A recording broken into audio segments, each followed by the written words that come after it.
and welcome back to the Narcissist Lair. I'm your host, Hope J. I am the founder and president of the Center for Hope of Western New York. At the Center for Hope, we offer hope, help, and healing from narcissistic abuse.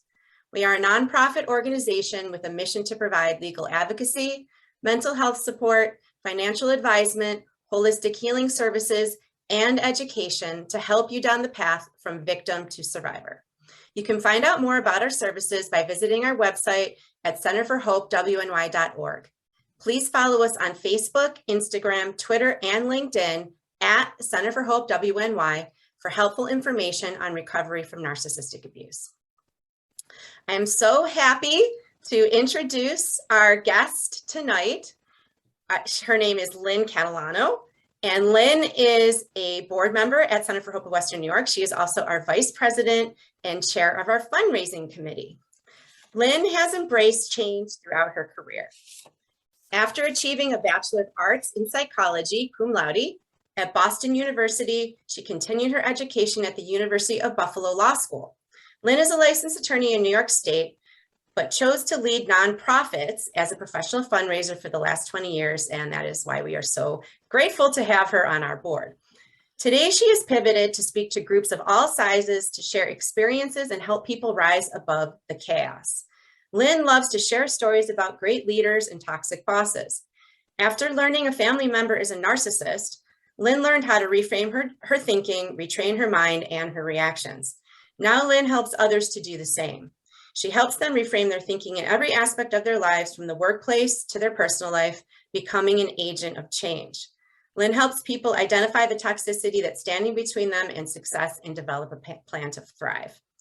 And Lynn is also the author of Wrecking Ball Relationships: How to Identify, Live with, or Leave the Narcissist in Your Life. And I am so proud to have Lynn on our show tonight. Lynn, you are a first-time author, and this is so exciting. I'm so excited for you. I know that that you are very excited, and your book was just very recently published. You can hold it up. I'd like you to. I just got it in the mail. I'm so excited. Very, very exciting. Wrecking Ball Relationships. And Lynn, where can people, if they want to find your book, where can they go to find your book? It's easily accessible on Amazon, and you can always check out my website, lynncatalano.com, for any other information. And you can also find it at Barnes & Noble, correct? Because I went on there today and I found it at Barnes & Noble online. Yes. Okay. All right. So, so just very briefly, I want to give a shout out. Today's International Women's Day. And I think it is very apropos that that we're having this interview tonight with a very strong, very accomplished woman, particularly a first-time author. This is all very exciting, and all the things that you're doing in our community to help people to recover from narcissistic abuse. So Lynn,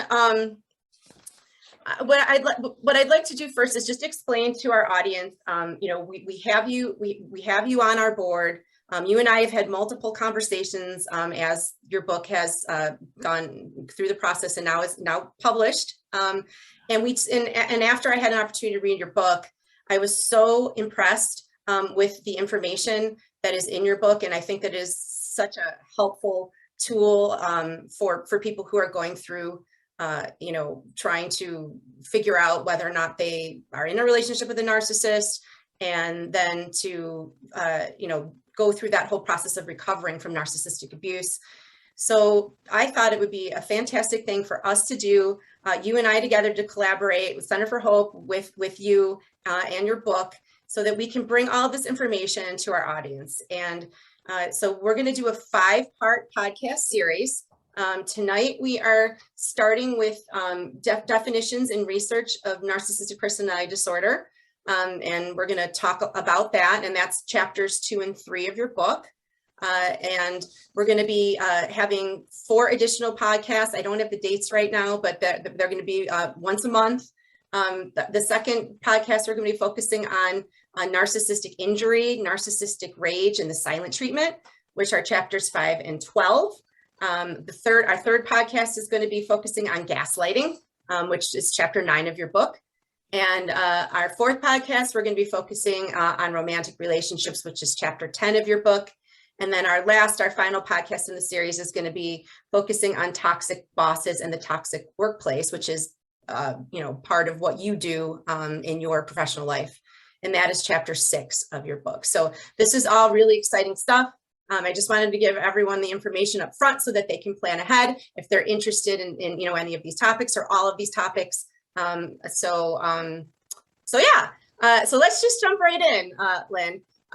So, I'm just going to give you, I just want to give you a brief opportunity to talk to our audience about, this book, Wrecking Ball Relationships, and why did you decide that you wanted to write a book about narcissistic abuse?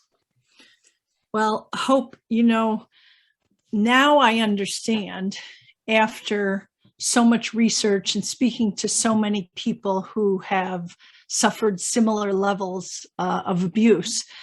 But when this all began, for me, I was completely lost and confused.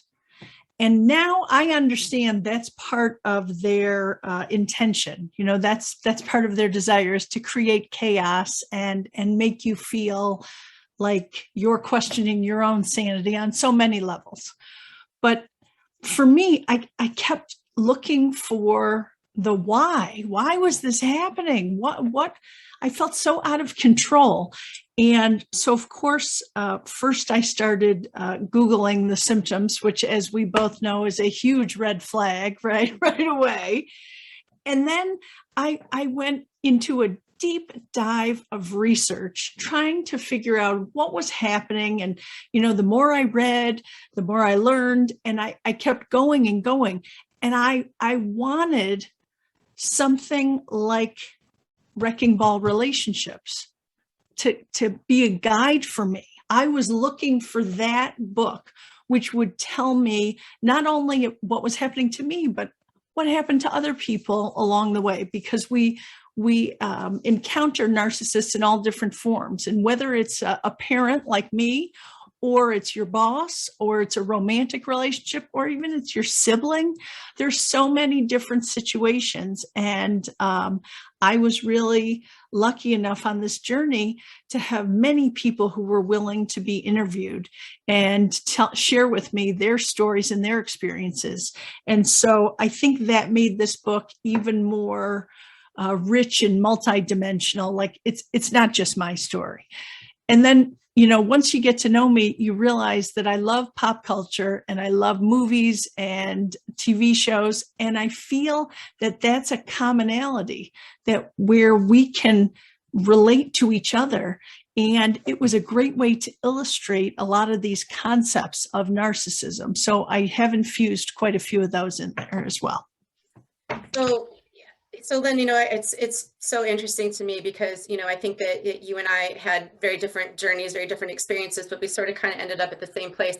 The thing that motivated you, at least I'm trying to sort of summarize what you said, but what I heard you say is what motivated you to write this book is that you wanted to provide other people who are maybe starting this journey, who are in that lost place where they're not understanding what's going on, where they're up late at night Googling these behaviors and not, they don't have, been able to connect the dots at that point. You wanted to provide them. And I think, when you and I talked after I read this book, I really said, wow, this is really a guidebook.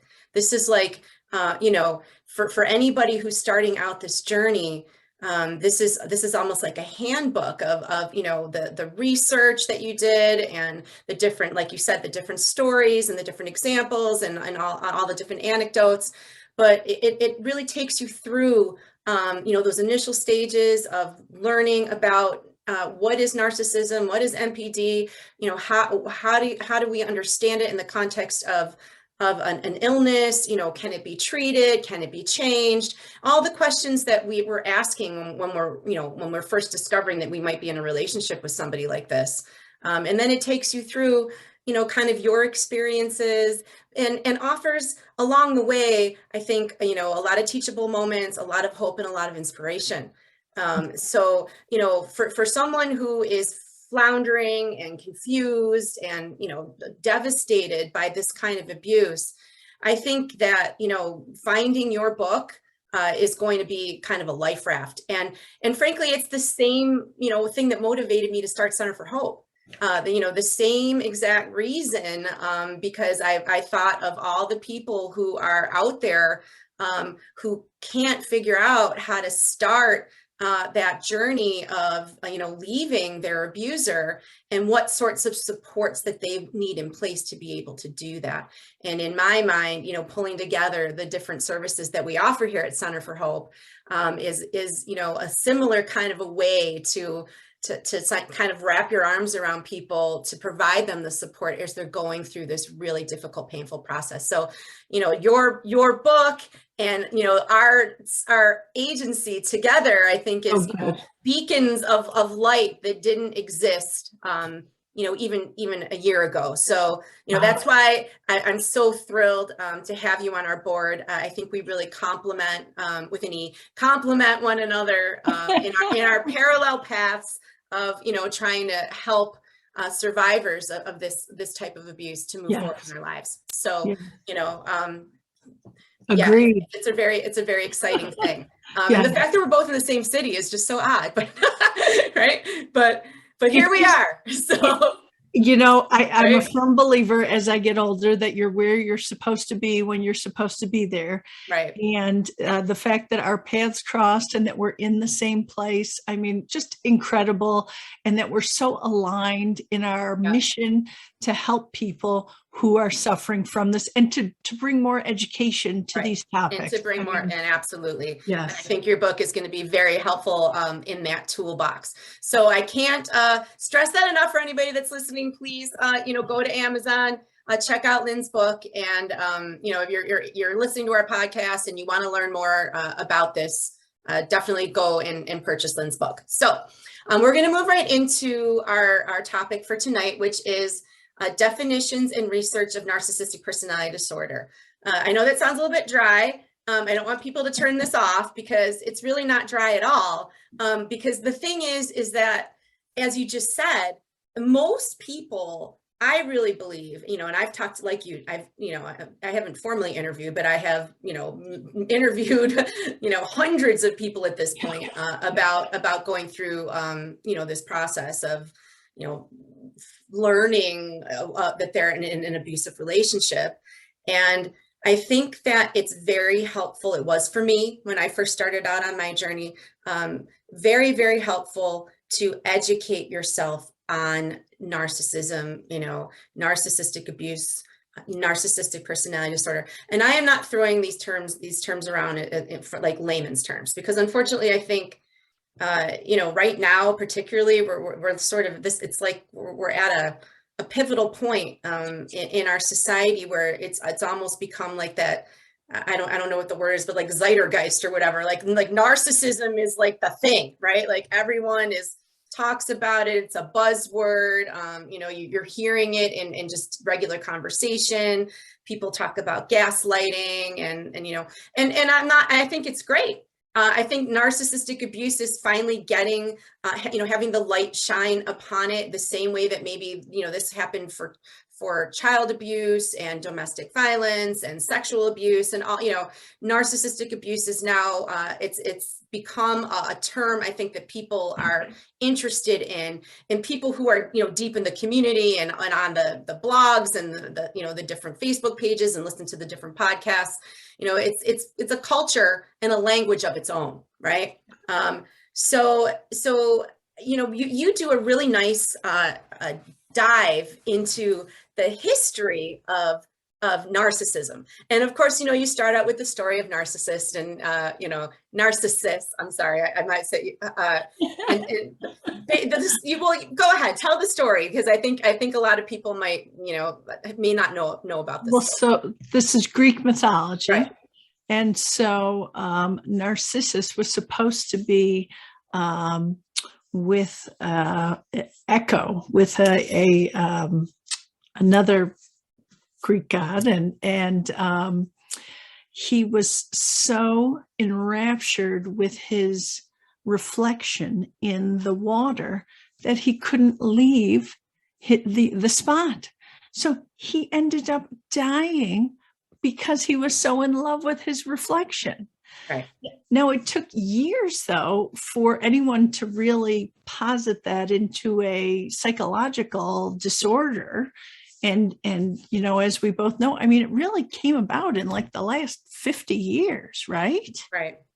So it was Freud, and it was Kernberg, and tell me who I'm missing. I'm missing someone else too. But they all these psychologists were doing research, and they determined that this existed, this narcissism, this narcissistic personality disorder. Really, that term didn't take shape until the 70s. Right. But the idea that people, that all children experience levels of narcissism, but healthy adults grow out of it. Narcissists or people with narcissistic personality disorder never fully develop their emotions. They never develop a true sense of self. Right. And so, right. So yeah, I mean, it's very interesting if you look at the history of how it became sort of this ephemeral thing, and then now is really codified. Personality disorders are, cluster B personality disorders are something that is in the, it has been in the DSM, for some time now, but narcissistic personality disorder is a cluster B personality disorder, and there are other cluster B personality disorders that have similar, overlapping types of behaviors. But, in order to be actually diagnosed with narcissistic personality disorder, Lynn, you have to be, formally diagnosed by a psychologist or a psychiatrist. And there's a number of, symptoms and behaviors and things that somebody has to exhibit over time. Personality disorders are, and I don't know that, people necessarily understand the difference between, a mental illness per se and a personality disorder. I think a lot of people think personality disorders are part and parcel of mental illness, but the reality is a personality disorder is exactly what you stated. It's, personalities are generally formed by the time someone is 5. I mean, that's the prevailing belief, right? And as you stated earlier, if a child does not develop, the proper coping mechanisms, the ability to deal with their emotions, the ability to deal with criticism, the ability to be able to hold on to their sense of self, then they and lots of other reasons that we're going to talk about today, they may have a propensity later in life to become disordered. And there's lots of different personality disorder. Narcissistic personality disorder is one of many, and one of, I think, 5 in the cluster B diagnoses, right? But it tends to be a personality disorder is fixed. It's not malleable. It's not changeable, and it's really the way that a person relates to the world, right? So you're going to find, just like you said, and you explore in your book, that somebody with NPD is going to relate to the world the same way, whether they're a parent, whether they're a husband or a wife, a romantic partner, whether they're a boss, whether they're a colleague, because it's immutable. These personality characteristics are fixed, and they're fixed very early in life. Of course, somebody can't be diagnosed with a personality disorder until they're over 18. So you're not gonna be diagnosing children with personality disorders, but when somebody is behaving in a way, and anybody can look this up online, the 15 or so, 12 or 15 or so different behaviors that you're going to see in narcissistic personality disorder. But you and I, we're not running around diagnosing people with NPD. Like, that's not what we do, right? That wouldn't be appropriate. And, I think in your book, you indicate that it's fairly rare that people are actually diagnosed with NPD, right? So what did your research tell you about that? Well, I think it's hard to be diagnosed if you don't think anything's wrong. So in your research, because you did talk a bit about this, how do thhow do these people show up, or do they show up at all, in counseling, in professional arenas? How would somebody even get this diagnosis, Lynn? My understanding, after doing all this research, is that um, the victims of narcissistic personality disorder are more likely to seek therapy and counseling than the actual people who have it. Right. So, unfortunately, through the victim getting counseled, I mean, I can speak from experience. When I was in therapy, I'm going through all these things, and then this happened, and then this happened, and then he said this, and then he did this. And they're like, oh, he really sounds like he's narcissistic personality disorder. Really? I thought so too, because I kept reading the symptoms, but I wasn't sure. But he's not going to go and get diagnosed. He's perfect. So that's not. And Lynn, isn't it pretty common, that people with NPD, they may be dragged into like something like marriage counseling or family counseling, or even sometimes they might be court ordered to go into counseling. But like, it's the hallmark of somebody with NPD is they're not going to stick around for, confrontation. They don't have any self-awareness. Like you said, they have no interest in changing their behaviors. It's everybody else's fault. So they're going to project it onto their spouse or their family members or back to the therapist. And it's pretty common that, they may show up for 1 or 2 sessions, but then they're going to walk out and they're not going to come back. No. And so, like you said, the therapist tends to then start working with the person who's left, the spouse who remains, or the family members who show up, and everything that I've learned, from talking to so many counselors who work with, people with NPD, or, family members with NPD who are coming in there to talk about their partner, perhaps with NPD, is that, a good counselor is not going to engage in, marriage counseling with a narcissist. It's counterindicated to do that. So, a lot of times I've had my clients tell me that they've gone to marriage counseling, and a very astute therapist has recognized that they may be dealing with somebody with NPD or NPD traits.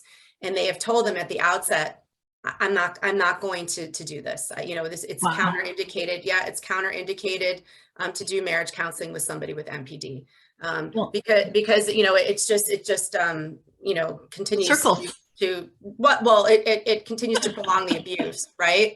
Right. Gives them another stage, right, Lynn? I mean, what do people with NPD love more than a stage? Right. Exactly. So right. So, I'm looking here, and one of the things that you have outlined is definitions of NPD or narcissism. Did you want to spend a little bit of time talking about that? I know we glossed over it for a second, but I'm happy to. Sure. Okay, sure. I mean, sure. If you want to just go through some basics, I included research from both the DSM-5, because I think that is the benchmark, right, for psychological disorders, but also some Mayo Clinic information, and the American Psychological Association as well. So they each had interesting things.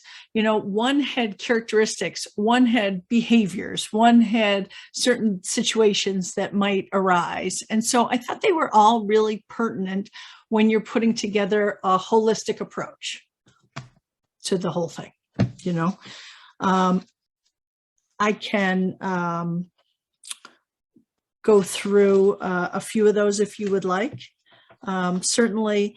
Well, I think just the reason why I'm asking, because I know we're going to spend some time talking about the opposite of narcissism, which is emotional intelligence. Right. And I love the way you juxtapose those two concepts. So if you could just share, with our listening audience, some, and again, you don't have to go through, I don't remember exactly, but I think there's like 12, specific traits. If you could go through, like, sort of hit the high mark, of the traits. Sure. So that we can sort of discuss them, as we are talking about the opposite of narcissism, which is emotional intelligence, because I found that to be very enlightening to think about it that way. It's interesting because not all people who suffer from NPD exhibit all of these, Of but course. certainly some of them are more common than others. They have a real sense of entitlement. In my mind, they always want to be a VIP, a very important person. It brings to mind the idea of, don't you know who I am? It's like all the time.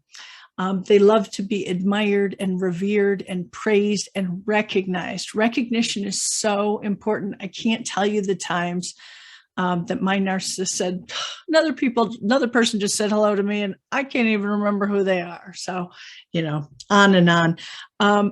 One of the major glaring red flags is that they are not capable of exhibiting empathy. And I just didn't understand that one, because I feel like when you are the victim of this type of abuse, you end up with like the superpower of vulnerability, and you are an empath and you feel everything. And I cry at every Kleenex commercial, and everything affects you differently. And I didn't even pay attention to this because I had my mother around, and my mother was kind of like the mediator, the translator. She fostered those emotions for him so that you couldn't tell. I mean, it was a great show of smoke and mirrors, but she died suddenly 12 years ago. And so, the curtain came up, and I got to see the Wizard of Oz behind the curtain, So it's been an interesting journey, and that's how we got here. But sometimes these type of people are arrogant, overconfident. Sometimes they're hyper competitive. Everything was a competition, and they're irritated if you get more attention than they do. And I really saw that come out in a lot of the interviews that I did with romantic relationships. But it was always a competition. So right, yeah. I mean, these are all like character traits. I think that anybody that has spent any time learning about narcissism or narcissistic personality disorder, they're going to be familiar with some of the traits that you've just mentioned.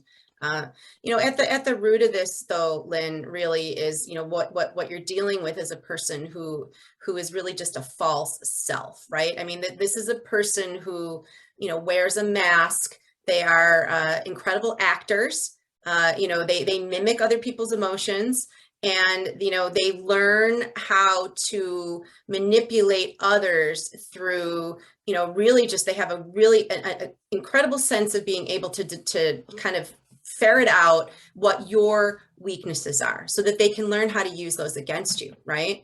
And I think that those are the kinds of things that are like underneath. You see them peacocking with all this grandiose stuff and all this arrogance and all of this, and really, frankly, like most of what you said there really kind of describes what we call the overt narcissist, right? Yeah.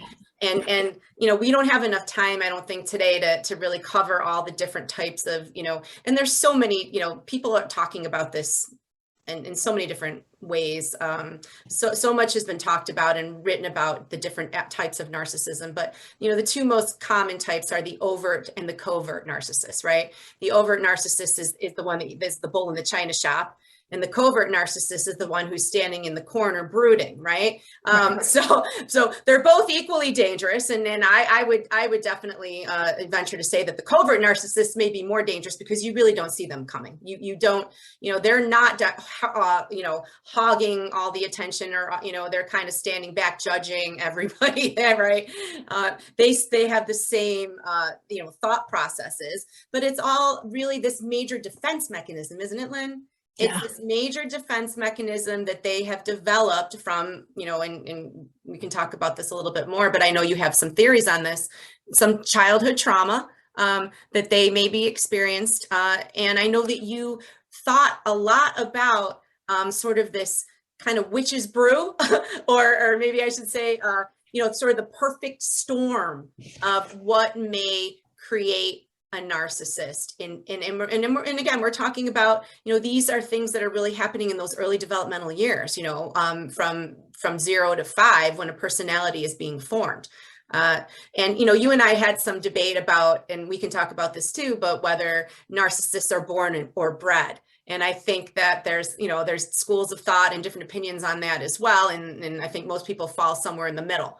So I know I just said a bunch of different things, but let's kind of circle back around to your theory, which I find very, very interesting, of, what is this, how is someone, in your opinion, and again, I just want to stress this is your opinion, but from the research that you've done and just, your thinking about this, how would a child be predisposed to developing these character traits later in life?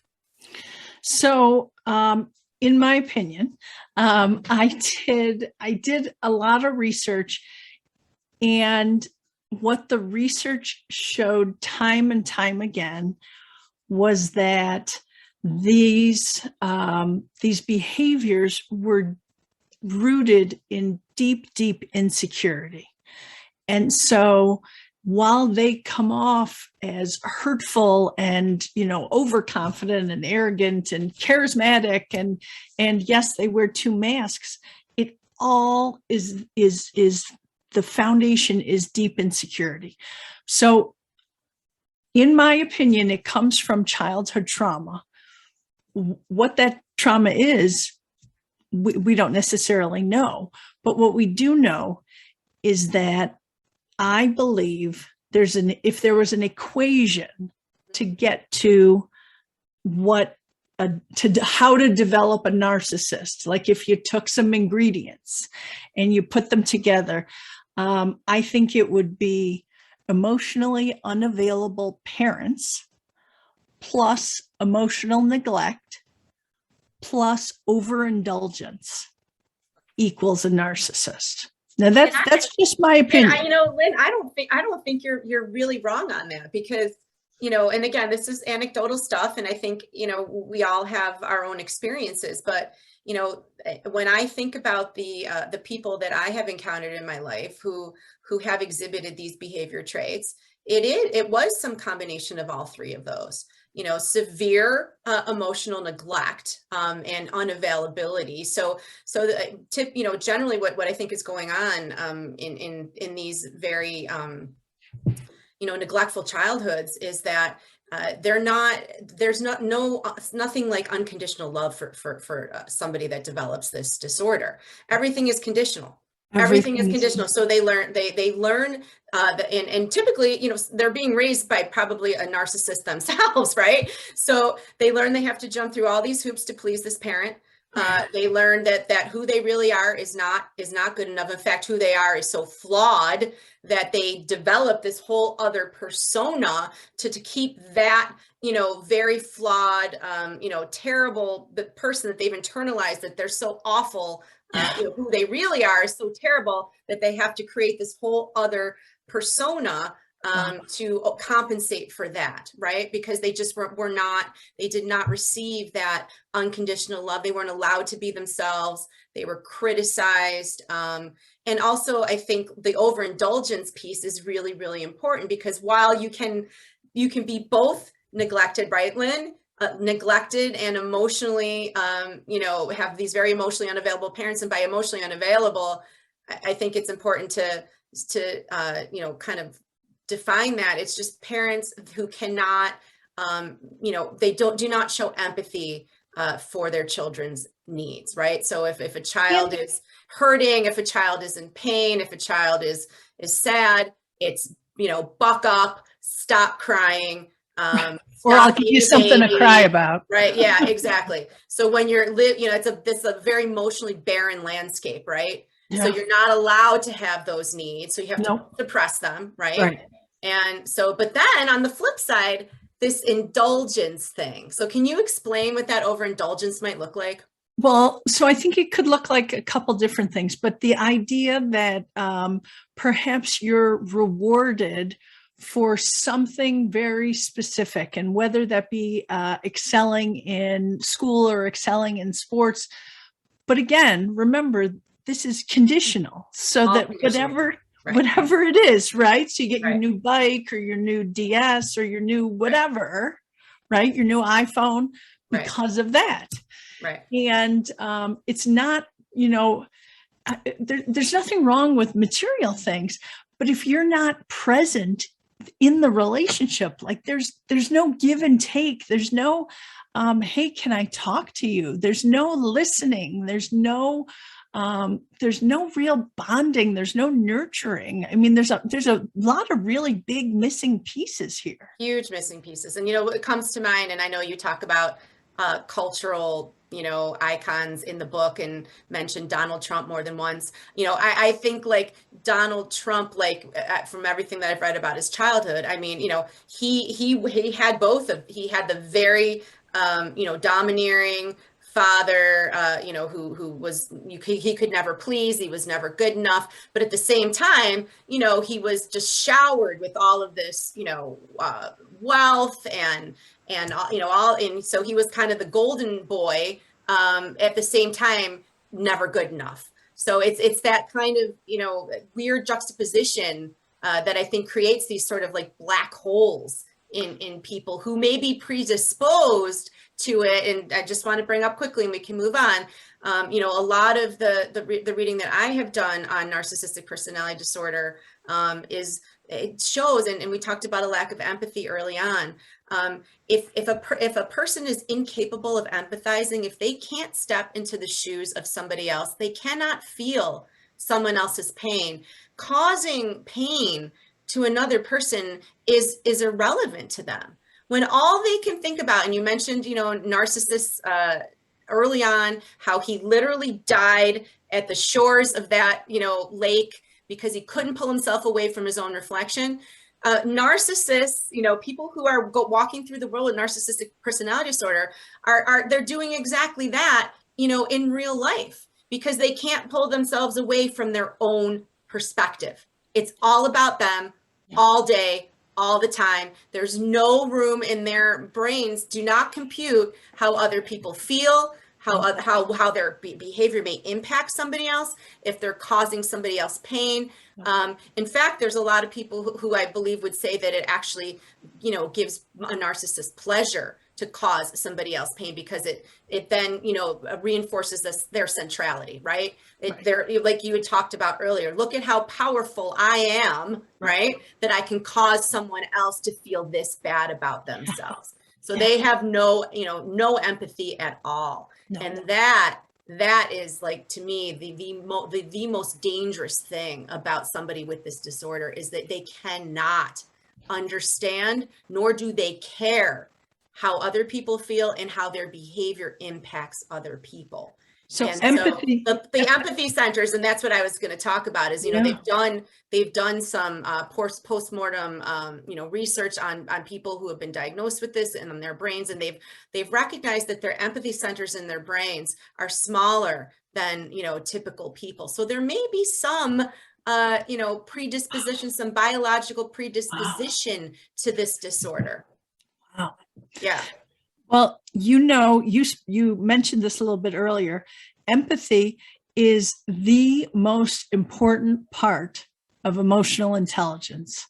And so while I was writing the book and researching these concepts, it struck me that, emotional intelligence is defined by recognizing, understanding, and managing our own emotions, while we recognize, understand, and influence the emotions of others.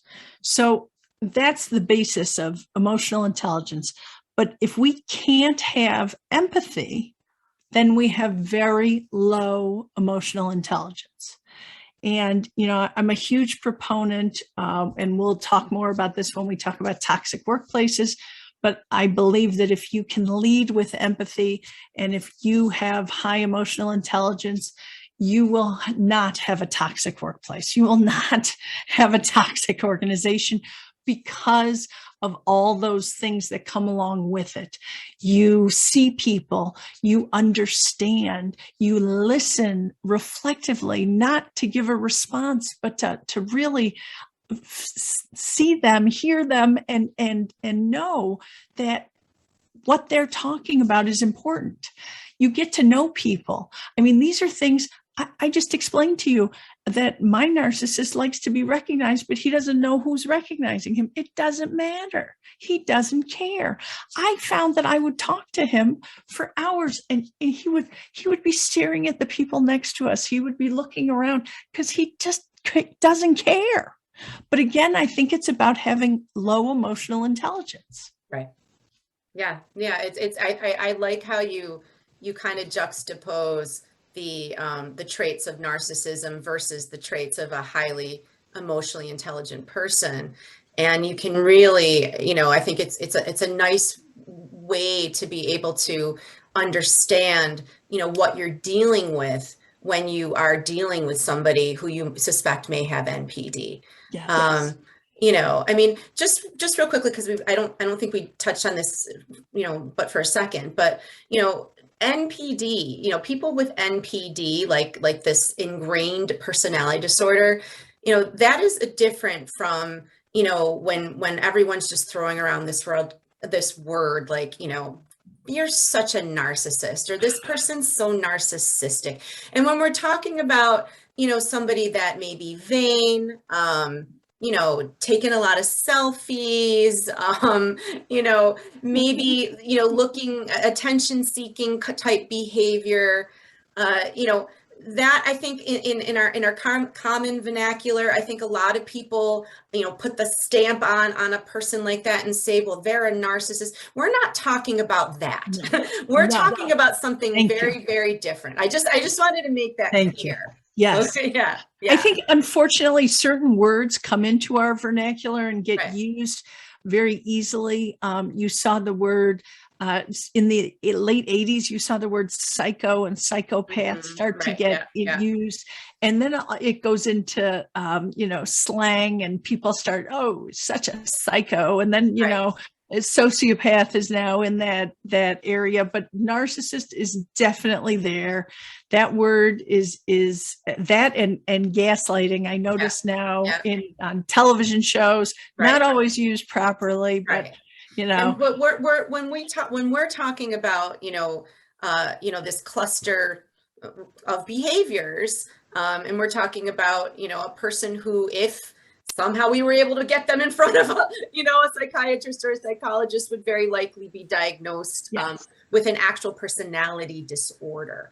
Yes. And like I said earlier, it impacts every area of your life. Yes. It impacts your interpersonal relationships. It impacts the stability that you have in your professional life. It impacts your family relationships. It impacts every area of your life. There's no area of a life with somebody with a cluster B disorder that is not impacted by it. So, okay. Yeah. All right. So I think like the last thing that we had, that at least that was on this outline, is signs of healthy parenting and building inner resources and emotional intelligence. So we talked a little bit about the sort of, like I called it, I think, a witch's brew of how somebody might create a narcissist. What's the antidote to that, Lynn? How do we, I think a lot of parents are listening. I think a big fear, and I'm just saying this, from the many clients that I have talked to, they're very, very worried, Lynn, that, if they were married to a narcissist, or their partner is a narcissist, and they have, they have to parent, somehow figure out how to, I don't like to say co-parent, but parallel parent with a narcissist. And, you're going to raise your children with somebody like this. And I think a lot of parents fear that the narcissist, is going to get their claws into the child, and somehow their children are going to grow up and they're going to, have a disorder like this, or they're going to be so impacted by, the parenting that we talked about earlier, because that's how narcissists don't, that they have no more or less empathy for their children than they do for anyone else in their lives, by the way. Okay. Yeah. So, how does somebody build healthy children, to not build healthy children, but how does somebody infuse their children with healthy resources so that they can sort of counteract some of this stuff, Lynn? So I talk a lot about inner resources in my book, because my mother used to use that term all the time, and I thought everybody knew what it meant. But inner resources can help you when you're in a crisis, when you're in some kind of a problem. You draw on your inner resources for confidence, and I find them to be the knowledge that you are loved, and that that you have that inside. So I feel like people can build their own inner resources even as an adult. But many of us that are recovering from narcissistic abuse have to do that as adults, right? Yeah. Yes. Yeah. But as a parent, I can't stress enough the concept that you need to be there for your child. But so much more than that, it's about listening. It's about building that relationship that they know they can talk to you, and that there's just a common bond there that has to develop early on. Now, you can still develop it whenever, into early adulthood. But the idea is that, I used to love driving my kids somewhere after school, even if it was far. We had a couple of things that were, religious school was kind of far away. And so twice a week, I was in the car with them for a good hour, half an hour there, half an hour back. And I loved it, because it was a time when we could just talk, and we could talk about everything. And I could tell stories, and they could tell stories, and we could share things. And I think that too much now, we're all in our own worlds. We're all on our phones and social media. It's so easy for everyone to watch different things at the same time. Used to be, you had a family television and everybody gathered around the TV. Now, somebody's watching on a laptop over here, or on an iPad over there, on their phone.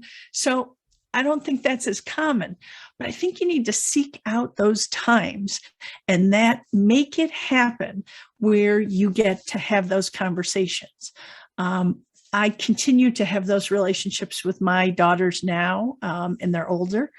And I'm so appreciative that we have that, and that they know they can talk to me, and that I will listen to them. I will put everything down and focus on them. So Lynn, I just, I want to end this on a positive note for people. One of the things that I tell people when they come to me and they're thinking about divorcing, their abusive partner, I always tell people it only takes one healthy, sane parent, right? And you're living proof. Right? You're right. Right? Yeah. You're right. So, and I think it's for people who are listening right now and who are worried and scared about, how are my kids going to turn out if they do have, if they are dealing with somebody that they think may have these personality traits on, as the other parent.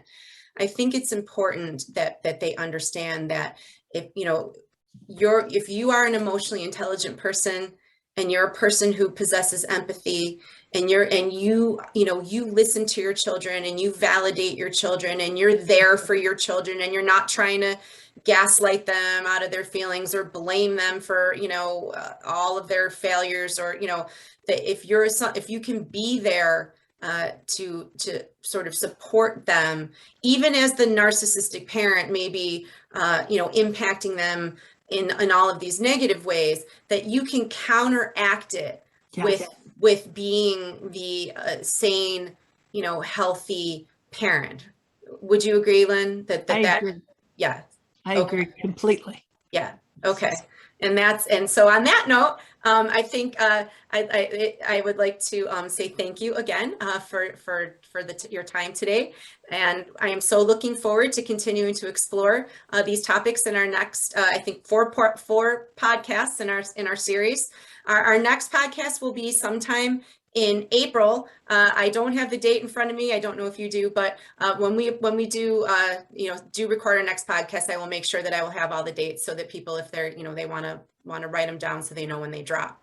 But thank you again so much, and everybody have a great evening. Thank you. Thank you, Hope.